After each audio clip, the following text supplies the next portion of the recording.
Okay, so I would like to make the claim that Spotify is reducing the economic value of recorded music.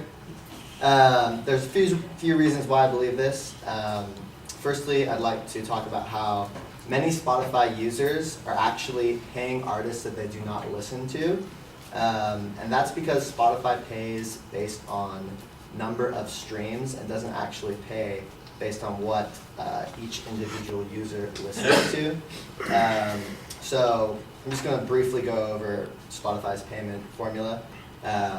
So Spotify takes its total monthly revenue and then multiplies that by an artist's total streams divided by all of the streams that month on Spotify. And then it takes 70% of that and pays it out to the artists. So a scenario that kind of demonstrates this pretty well is the following. So you can imagine that there are two Spotify users. We'll call one Alice and we'll call the other Bob. And then there's two artists. Let's say one is Beyonce and the other one's like a smaller artist, Justin Stone. So Alice likes to listen to the smaller artist, Justin Stone, but she works a lot, and so she only has time to listen to 100 streams per month. So she only plays that artist 100 times every month. In contrast, Bob likes to listen to Beyonce, but he has a lot of leisure time. So he listens to Beyonce 5,000 times a month, which is something like I would do, probably. So Alice and Bob both pay the same amount to Spotify, right? $10 a month. And Alice only subscribes to Spotify to listen to the smaller artist, Justin Stone. She only listens to him 100 times a month. That's the only reason why she subscribed to Spotify. So Spotify will split the revenue of $20, right? 10 from each user, according to the formula. And then Spotify's going to take 30% of that, or $6, to cover its costs. And so what that means is $14 remains. And so based on that formula, the smaller artist, Justin Stone, is going to get 27 cents, and then Beyonce is going to get $13.73. So Justin Stone has a fan that's paying $10 a month to only listen to him, and he's going to make 23 cents of that. So something seems off with that. It seems a little unfair, and so it's just based on the formula they have, and it's based on the number of streams. It's not based on what each individual user actually listens to. And so that moves me to my next point, which is that artists would be unaffected by this flawed royalty stream if Spotify was a download-only service. And so Spotify claims to be a better financial opportunity for artists than competing services like iTunes. Like, if you're an artist, Spotify will try to reach out to you, and that will be one of their major claims, right? We're better for you, we'll make you more money than iTunes. But according to Nielsen, in the recorded music industry, revenue is falling by about 6% every year. So music consumption, though, is higher than it's ever been. And so according to Nielsen, music consumption is higher than it's ever been because of the astronomical growth of Spotify.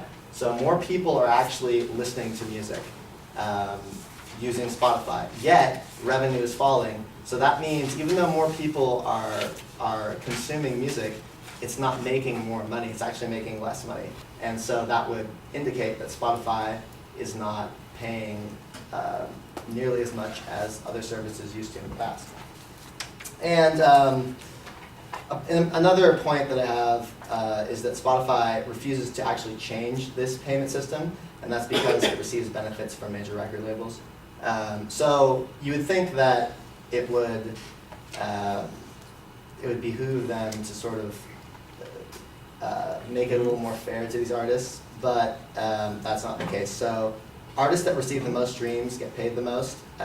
Major label artists generally receive more streams than independent artists, obviously. And so independent artists might have thousands of fans that are paid subscribers to Spotify only to listen to their music, like in the scenario that I mentioned earlier. But these artists often will not see nearly as much revenue as the major artists.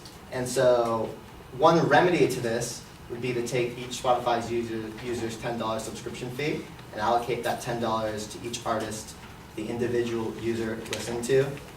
But that would mean less money to the artists and major labels at the top. And so Spotify's contract with Sony Music reveals that Sony guarantees Spotify payments via ad purchases, so long as the royalty payment structure remains the same. So if the royalty payment structure changes, Spotify would actually be infringing on that contract, and with Sony, and then Sony would owe, Spotify would owe Sony somewhere in the range of $150 million. So do you think there would be an alternative for artists as well, right? But there actually isn't. As iTunes is losing market share and is becoming irrelevant compared to Spotify, most people tend to use Spotify these days. So artists don't really have much of a choice. If they want to get their music out there, it's kind of like they have to have it on Spotify, and they're not able to negotiate directly with Spotify to improve the royalty payment situation. So they're kind of stuck. And so, in conclusion, I believe that Spotify is reducing the economic value of recorded music through their flawed payment system and their unwillingness to alter it.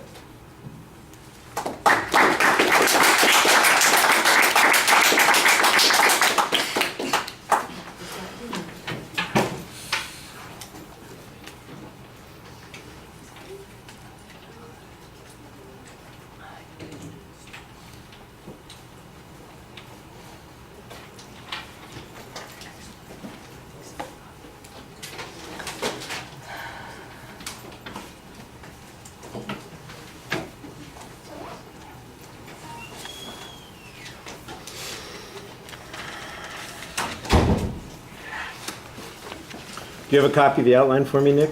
No. No, okay. Just checking. All right, well, the proposition's clearly identified. I appreciated that. There's not really a preview of what the supporting structure is going to be, and in fact, there's a long narrative explanation that comes up, which, by the way, ends up being a lot clearer than I thought it was going to be, and I appreciated that. But then I'm having to make inferences from that, and in the body of the speech, I think you do make a couple of inferences that would probably classify as supporting claims, but because they're not signposted and because they're not really stated as clear declaratives, I think that the organization of the speech is where you have the biggest problem. It's weak there. That doesn't mean that you don't have an argument. I think there is an argument there, but there's so much that involves explanation, hypotheticals, and presenting some background information that we don't really know what the inferences are, except for the general inference that you have and that you remind us of at the end. I did think that the summary gave us a little bit more clarity on how the argument was supposedly developing, and if only you'd been that clear in the body of the speech, that would have solved a lot of the problems. On the evidence, you've got a good hypothetical example that you used to explain the distribution of the income from Spotify. What's missing is any extensive statistical evidence or testimony that talks about the impact that this has on artists. The likelihood that somebody is subscribing $10 a month for a single artist seems to me to be relatively low. I mean, it's a reasonable hypothetical, and I understand the point that you're making, but I'm sitting here thinking, if I'm just listening to one artist, why wouldn't I just buy their damn album and play it over and over again? What do I need Spotify for? That doesn't make much sense to me, although I know nobody buys anything anymore anyway. So what the hell? Physical media. I'm living in the 1990s, apparently.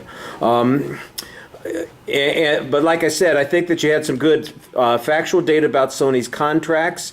You had good hypothetical examples and illustrations to make clear what the point was that you were talking about. I appreciated that. I do think that you need to cite the sources a little bit more. You do mention one source there, and like I said, with your example, your hypothetical, it explains that pretty clearly. Generally, you talk to the audience while you are explaining the concept, and like I said at the end, I thought the summary was pretty effective. Thank you.